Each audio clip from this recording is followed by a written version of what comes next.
안녕하세요. 사연 읽어주는 남녀, 옛 이야기입니다. 오늘도 와주셔서 감사합니다. 구독과 좋아요는 채널 운영에 큰 힘이 됩니다. 꼭 부탁드리며 오늘의 사연 시작하겠습니다. 안녕하세요. 얼마 전 제가 겪었던 일만 생각하면 자꾸만 웃음이 나와서 이 이야기를 공유해보고자 사연을 보내봅니다. 저는 성격이 남들 부탁 거절 못하고 싫은 소리 잘 못하는 성격이에요. 이런 소심한 성격을 지인들은 좋게 얘기해서 착하다고 표현해주지만 사실 저는 이런 제 성격이 못마땅합니다. 저도 다른 며느리들처럼 시댁 스트레스가 있는데 꼭 시어머니 앞에서는 아무 말 못하고 뒤로는 끙끙 앓다가 친구들에게 하소연하는 게 전부예요. 그럼 주변에선 거지 근성 심호 때문에 저에게 그러다 속병 난다고 할 말은 하면서 살라고들 하는데 이게 말처럼 쉽지가 않네요. 그저 타고난 성격인가 봐요.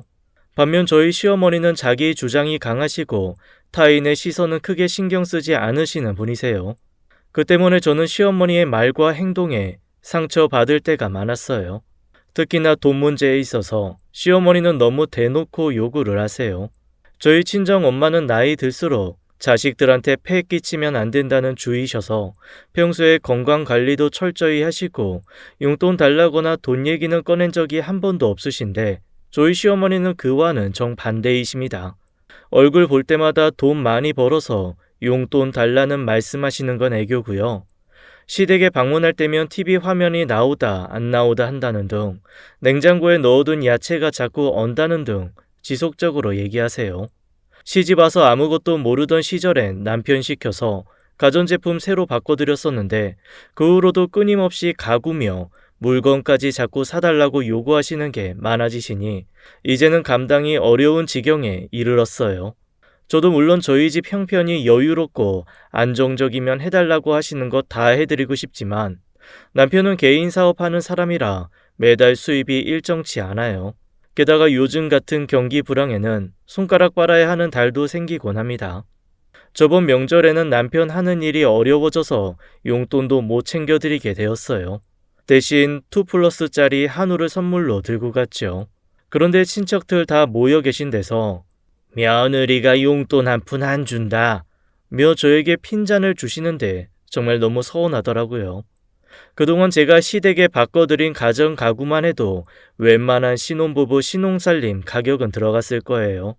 그런데 저렇게 뒤로는 제 욕을 하시니 해드리고도 너무 억울할 지경이었죠. 집에 와서 서운한 마음을 남편에게 얘기하면 남편은 그저 원래 성격이 저런 사람이니 신경 쓰지 말고 흘려 들으라고만 하더라고요. 제 편인지 남의 편인지 도무지 알 수 없는 남편이에요. 어느 날은 가족들이 모여서 대화를 하다가 보험 이야기가 나오게 되었어요. 저는 시어머니께 요즘 실비 보험은 기본인데 들어놓으셨냐 물었고 시어머니는 평소에 돈이 없어서 보험도 해약하게 생겼다며 실비 보험 들 돈이 어딨냐고 하시더라고요. 그러면서 하시는 말씀이 나 보험 없어서 큰 병이라도 걸리면 목돈 낚을 텐데 니들 괜찮겠냐? 니들이 내 거 실비보험 들어놔야 니들이 나중에 좀 편하지 않겠어? 하시는데 정말 아들 며느리 돈 제 것처럼 쓰시는데 탁월한 재능이 있으신 분이란 생각이 들어서 경악을 금치 못했네요. 결국 괜한 얘기 꺼내서 보험까지 대신 들어드리게 되었고 남편은 보험 들어놔서 나쁠 거 없다며 자기가 먼저 나서서 알아보더니 보험 상품을 저에게 쭉 설명해 주더라고요. 어차피 이렇게 된 거 그냥 좋은 마음으로 보험 들어드리자 하고 대신 수익자는 남편 이름으로 해놓자고 했어요. 왜냐하면 시어머니 아프시면 병원비도 어차피 우리가 내야 할 텐데 그러면 당연히 보험금도 우리가 받아야 하지 않겠냐 하는 거였죠. 그래서 남편도 알겠다 하고 그렇게 진행하게 되었는데 나중에 시어머니 전화 오셔서 보험 들었냐고 물으시고는 수익자는 꼭 자기 이름으로 해야 한다고 신신당부를 하시는데 너무 어이가 없어서 헛웃음이 났습니다. 엄마 말 잘 듣는 남편은 당연히 수익자도 시어머니 앞으로 돌려놓았네요. 아무튼 시어머니께 이래저래 뜯기는 게 한두 가지가 아닙니다. 저희 집에 오시면 집안을 쓱 둘러보시고는 본인 눈에 좋아 보이는 게 있으면 말도 없이 가져가세요. 한 번은 제 향수가 없어져서 하루 종일 찾다가 포기한 적이 있었는데 다음날 시어머니가 제 향수 냄새를 풍기면서 저희 집에 오시는 걸 보고 그때 딱 알았네요. 아, 가져가신 거였구나. 평소에도 제가 사다 놓은 멸치, 된장, 미역, 새우, 콩 이런 것들은 그냥 말도 없이 주섬주섬 챙겨서 집에 갈 때 가져가세요. 저희 집에 올 때 아예 부직포로 된 튼튼한 쇼핑백을 들고 오십니다. 시어머니 화장품 떨어지시면 자연스럽게 제 화장대에 있는 거 골라서 잡아가시고 양말에 스타킹까지도 챙겨서 가져가세요. 어느 날은 제가 아끼던 가방이랑 냄비가 없어졌길래 소심한 성격에 말도 못하고 고민하다가 시어머니께 전화드려서 어렵게 물어본 적도 있어요. 그랬더니 시어머니는 자기는 모른다면서 저더러 물건을 잘 챙겼어야지 나무라시며 전화를 끊으셨는데 나중에 시댁에 가니 가방과 냄비가 있더라고요. 그래서 냄비는 그냥 그렇다 쳐도 가방은 제가 평소에 쓰던 거라 다시 들고 왔네요. 시어머니 나중에 전화 오셔서는 왜 말도 없이 가방을 들고 가냐며 한 소리 하시는데 누가 누굴 탓해야 하는 상황인지 사람 헷갈리게 만드시는데 도사이시더라고요. 아무튼 가방이랑 냄비를 가져가신 건 저에게 좀 충격이었습니다. 남편에게 말하면 귀찮다는 듯이 저더러 알아서 하라고만 하고 엄마가 그런 것 좀 가져가서 쓸 수도 있지 사주지는 못할 망정 저더러 쪼잔하다고 핀잔만 주는데 피는 못 속인다고 그 엄마의 그 아들 맞더라고요. 제가 시어머니께 해드린 것 반만큼이라도 시어머니가 저한테 해주시면 이렇게 여기에 사연까지 쓰지 않았을 거예요.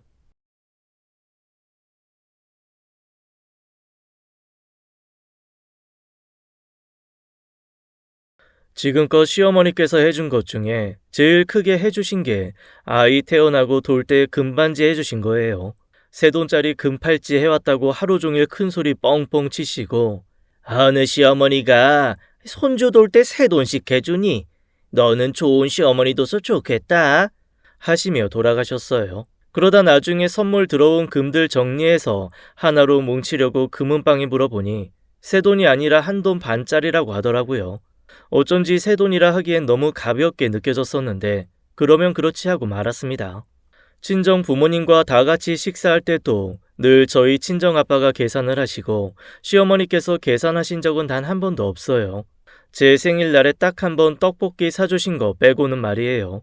사실 생일날 선물은 기대도 안 했는데 생일이라고 떡볶이 사주신 걸 감사해야 하는 건지 속상해야 하는 건지 모르겠습니다.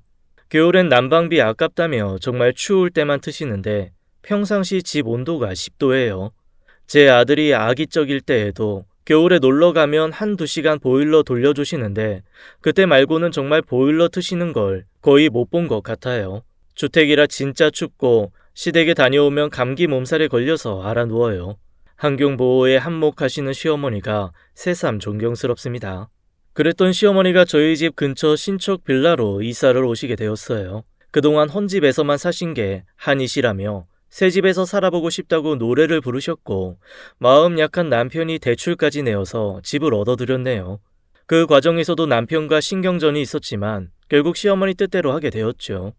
그런 시어머니가 이사한다는 명목으로 또 가구를 몇 개 바꿔달라 하시더라고요. 저희 집은 아직까지 결혼할 때 낡은 가구 그대로인데 시어머니네 집은 신혼집처럼 새 가구에 새 가전으로 바꾸고 이사하게 되었어요. 이제 몇 년간은 더 이상 사드릴 것도 없겠구나 생각하며 마음 놓고 지내고 있었는데 시어머니는 이사한 좋은 집을 놔두고 저희 집에 상주하기 시작했습니다. 이렇게 가까이 살면서 두 집에서 밥해 먹으며 전기비, 가스비, 수도세 2배로 드는 거야. 어차피 내 아들 출근하고 손자 학교 가면 너랑 나만 집에 있는 건데 밥도 같이 해 먹고 한 집에서 지내면 그거만큼 돈 아끼는 게 또 어딨니? 너야 어차피 밥 차리는 김에 내 것까지 하면 인력도 덜 들 거고 완전 일석이조다 얘. 라며 집에 갈 생각을 안 하시더라고요. 친구들 얘기 들어보면 시댁에서 며느리 불편해서 집에 잘 오시지도 않는다는데 저희 시어머니는 제가 만만해서 그런지 제 의견 따위 묻지도 않으시고 자연스럽게 함께 지내려 하셨어요. 처음 며칠 이러다 마시겠지 했는데 나중에는 본인 베개까지 집에 들고 오셔서는 이제 겨울이라 난방도 아낄 겸 저희 집에서 겨울 지내시겠다고 오셨더라고요. 저희 집에 겨울잠을 자러 오신 건가 싶었죠. 남편에게 말해봤자 싸움밖에 안 날 것 같고 큰 소리 내느니 그냥 내가 고생하고 말자 싶었어요. 하지만 잔소리가 심하신 시어머니와 같이 지내다 보니 자연스레 마음의 병이 생기더군요. 숨을 쉬어도 쉰 것 같지 않고 답답하기만 한 날이었어요. 시어머니와의 동거가 한 달 정도 지났을 무렵 남편의 사업이 힘들어져 생활비를 못 주는 지경에 이르렀고 급기야 제 스트레스가 극에 달하게 되었어요. 시어머니께서 남자친구를 만나러 나가신 날에 남편과 부부싸움을 하게 되었어요. 시어머니 때문에 생활비도 더 들어가는데 생활비를 안 주면 어쩌자는 거야. 생활비를 주던지 시어머니를 집으로 모시고 가던지 알아서 해. 평소 큰 소리 내지 않던 저인데 경제적 불안감과 시어머니로부터 받은 스트레스를 견디지 못해 남편과 말다툼을 했고 자식 앞에서만큼은 싸우는 거 아니라고 생각했던 제가 자식 앞에서 처음으로 큰 소리를 내고 싸우게 되었어요. 싸우고 나서 부모 눈치 보는 8살 아들을 바라본 후에야 이 싸움에 대한 후회가 밀려왔습니다. 그 후 남편은 시어머니께 잘 말해보겠다 했고 엄마, 새집 살고 싶다고 해서 마련해드렸더니 왜 헌집에 와서 지내세요? 라고 할 뿐 더 이상 아무 말도 못하더라고요. 사실 제 남편도 저랑 크게 다르지 않은 성격이라 그저 사람 좋게 허허 웃고 다니면서 착한 사람 평판 듣는 그런 모질이에요. 지금 생각해보니 부부가 끼리끼리 만났네요. 그런데 그날 이후로 제 아들의 이상한 행동이 시작되었어요. 할머니가 집에 오면 자꾸만 할머니를 귀찮게 하기 시작했죠. 할머니, 12척 반상이 뭐야? 12척 반상? 옛날 임금들이 먹던 밥이 12척 반상이지. 밥이랑 국이랑 반찬이랑 다 해서 12가지란 뜻이야. 할머니, 나도 12척 반상 먹고 싶다. 우리 반에 진우라는 애가 할머니가 밥 해주는데 매일 12척 반상으로 차려준대. 나도 할머니가 해준 밥 먹고 싶어. 너희 엄마한테 가서 차려달라고 해라. 싫어. 나도 할머니가 차려줬다고 자랑하고 싶단 말이야. 다른 건 몰라도 손자를 무척이나 아끼는 시어머니는 손자의 말에 장을 보러 나가셨고 그날 진짜로 12척 반상을 차려서 손주 밥을 먹이시게 되었어요. 시어머니께서 음식을 만드시는 동안 저는 아들 손에 이끌려 놀이터에 나가게 되었고 전 손 하나 까딱 안 하고 그날 처음으로 시어머니가 차려주신 밥을 얻어먹게 되었네요. 아들 녀석은 할머니의 반찬 솜씨를 극찬하며 내일도 해달라고 했고 시어머니는 그날 너무 힘드셨는지 방에 끙끙 앓아 누우셨죠. 하지만 제 아들놈이 할머니한테 숙제를 봐달라며 매달렸고 시어머니는 어거지로 힘든 몸을 이끌고 숙제를 봐주시다가 밤이 되어서야 숙제를 다 끝내고는 골아 떨어지셨어요. 그날 시어머니의 코 고는 소리가 유난히 컸던 걸로 기억이 나네요. 그 다음 날도 시어머니의 밥 차리기는 계속되었고 저는 아들과 함께 놀이터에 나가서 놀다가 들어오게 되었어요. 할머니, 나 엄마랑 놀이터 갔다 올 테니까 12척 반상 차려놔줘. 다 되면 엄마 핸드폰으로 연락해. 그리고 이따가 음식 사진 찍어서 진우한테 보내줄 거니까 맛있는 걸로 부탁해. 결국 시어머니는 일주일을 버티지 못하시고 집으로 돌아가셨어요. 그렇게 며칠이 지나자 힘들었던 기억이 지워지셨는지 혼자 있기 심심하다고 저희 집에 놀러 오셨습니다. 제 아들은 할머니를 보자마자 할머니, 왜 이렇게 오랜만에 와? 내가 할머니 얼마나 기다렸는지 알아? 할머니, 내 친구 진우 알지? 걔네 할머니가 토이 땡땡땡에서 장난감 엄청 좋은 거 사줬대. 나도 오늘 할머니랑 토이 땡땡땡 가고 싶어. 현우야, 장난감은 생일이나 크리스마스 때나 받는 거야. 할머니, 이번 주가 내 생일이잖아. 설마 까먹은 거야? 빨리 옷 입어. 장난감 사러 가게. 시어머니가 미적거리자 아들 녀석이 시어머니께 일침을 놓았어요. 할머니, 엄마는 할머니한테 냉장고도 사주고 세탁기도 사주는데 왜 할머니는 나한테 장난감도 안 사주려고 해? 세탁기 같은 건 엄청 비싼 거고 장난감은 엄청 싼 거잖아. 그러니까 나 장난감 사줘. 결국 시어머니는 아들의 말에 못 이기고 토이 땡땡땡에 가서 장난감을 사오셨어요. 평소에 손자 생일이라고 선물 사주셔봐야 1, 2만 원짜리 사오셨는데 손자 손잡고 가서 사오니 10만 원을 넘게 쓰고 오시게 되었습니다. 시어머니는 예상치 못한 지출에 얼굴이 새파랗게 질리셨고 저녁밥도 안 드시고 집으로 돌아가셨어요. 사실 아들의 막무가내 요구에 당황스럽긴 했지만 속으로 통쾌한 기분이 들었어요. 그 후로는 아들이 태권도 학원에 가는 날에만 오려고 하셨어요. 태권도 학원이 일주일에 한 번 가는 건데 그날 그 시간에 맞춰서 오시더라고요. 그날도 어김없이 태권도 학원 가는 날 시어머니가 오시겠다고 하더군요. 아들에게 오늘 할머니 오신다고 얘기했더니 갑자기 태권도 학원을 안 가겠다는 겁니다. 원래 태권도 학원 다니는 걸 인생의 낙으로 생각하는 아이였는데 태권도 학원을 가지 않겠다니 이게 무슨 일인가 싶었어요. 혹시 몸이 안 좋은 건 아닌가 걱정도 했지만 아들은 멀쩡해 보였습니다. 그저 자기 방에서 문 닫고 책을 보고 있더군요. 잠시 후 시어머니가 집에 오시자 아들이 문을 열고 나와 할머니를 격하게 반기더라고요. 시어머니는 당황하며 얘 오늘 학원 안 갔냐고 저한테 물으셨는데 제가 대답할 사이도 없이 아들이 할머니 손을 잡고 끌고 갔어요. 할머니가 사준 장난감 최고라고 친구들한테 자랑했다면서 할머니 띄워주기에 여념이 없었습니다. 그리고는 자기 방으로 할머니를 데리고 들어가 돼지 저금통을 보여주면서 할머니, 돼지가 배고프대. 할머니가 밥 좀 줘. 요즘 우리 반 애들 다 할머니, 할아버지한테 용돈 받아서 쓴다는데 난 용돈을 받아본 적이 없어서 내가 돼지 한 마리 사왔어. 이제부터 할머니 우리 집에 올 때마다 돼지 밥 줘야 돼. 선생님이 그러는데 용돈을 받으면 이렇게 저금통에 저금을 해야 된다고 그랬어. 내가 특별히 500원 더 비싸고 큰 돼지로 사왔으니까 할머니가 신경 써서 돼지 배 좀 불려줘요. 용돈은 너희 엄마한테 달라고 해야지. 할미 돈 없어. 거짓말하지 마. 전에 우리 엄마가 할머니한테 용돈 주는 거 다 봤는데 왜 없다고 거짓말해. 우리 엄마는 할머니한테 용돈 주느라 돈이 없잖아. 우리 엄마 맨날 돈 없어서 불쌍해 죽겠어. 그러니까 할머니가 나랑 엄마한테 용돈 좀 줘요. 아이고, 이놈이 누굴 닮아서 이렇게 똑부러져.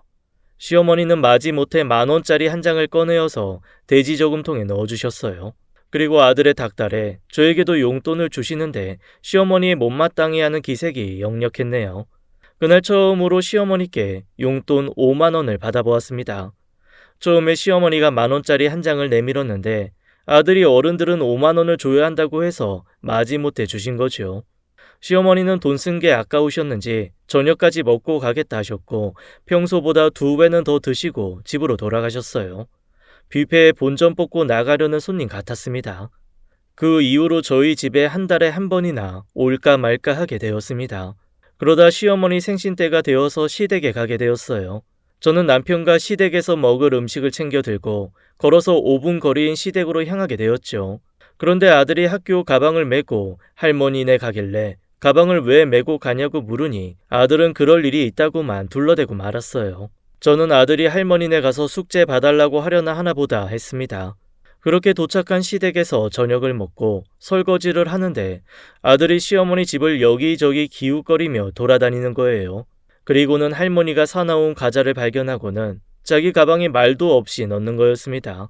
할머니가 와서 뭐 하는 거냐고 물으니 할머니네 집에 맛있는 거 있길래 집에 가서 먹으려고 가방에 싸는 거라고 하더군요. 그런데 아들이 할머니의 금팔찌도 가방에 넣는 거였습니다. 아들이 가방에 무얼 자꾸 넣자 계속 주시하고 있던 시어머니도 금팔찌를 넣는 모습에 후다닥 손자에게로 달려갔어요. 아이고 현우야, 이런 거 말도 없이 가져가면 안 되는 거야. 경찰 아저씨가 이놈해. 그러자 제 아들의 대답에 모두가 아무 말도 할 수가 없었네요. 할머니도 우리 집에서 말도 없이 가져가잖아. 이거 나쁜 행동이야? 그럼 다음부터 할머니도 말 없이 우리 집에서 뭐 가져가면 경찰에 신고해야겠다. 시어머니는 아들의 당돌한 말에 얼굴이 벌개져서는 아무 말도 못하시고 안방에 들어가 버리셨어요. 그날 집으로 돌아와 아들에게 왜 이런 행동을 했는지 물었고 아들의 대답에 한 번 더 깜짝 놀랐네요. 엄마랑 아빠는 할머니가 싫어하는 행동에도 말 한마디 못하잖아. 그래서 내가 대신한 거야. 솔직히 나도 다른 사람 물건 몰래 가져가면 안 된다는 것 정도는 다 알아. 그런데 할머니는 우리 집에 와서 자꾸 자고 가고 물건도 가져가니까 내가 할머니 잘못된 행동 알려주려고 그런 거지. 그리고 할머니 때문에 엄마 아빠 싸우는 것도 싫고 이제 내가 엄마 힘들지 않게 할머니로부터 보호해줄게. 라고 말하는데 저 또한 말문이 막히더라고요. 아들에게는 아들이 엄마 생각해줘서 정말 고마워. 엄마도 할머니한테 싫은 거 있으면 말하려고 노력할게. 그러니까 엄마 보호는 안 해줘도 돼. 엄마 아빠가 우리 아들 신경 쓰게 해서 미안해. 미안하다는 말에 아들은 약간 눈물이 나려고 하더라고요. 저 못지않게 아들도 마음고생이 심했나 봅니다. 고작 8살 나이의 아이가 이렇게 부모 마음을 많이 신경 써주고 있었다는 점에 놀랐고 제 편에 서서 절 보호해준다고 한 행동들이 귀엽고 대견하게 느껴졌어요. 이래서 아들 둔 엄마들이 든든하다고 하나 봅니다. 3살 먹은 어린 아이에게도 배울 것이 있다는 말이 있죠.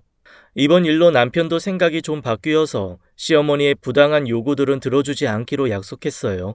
이 마음가짐이 얼마나 갈지 모르겠지만요.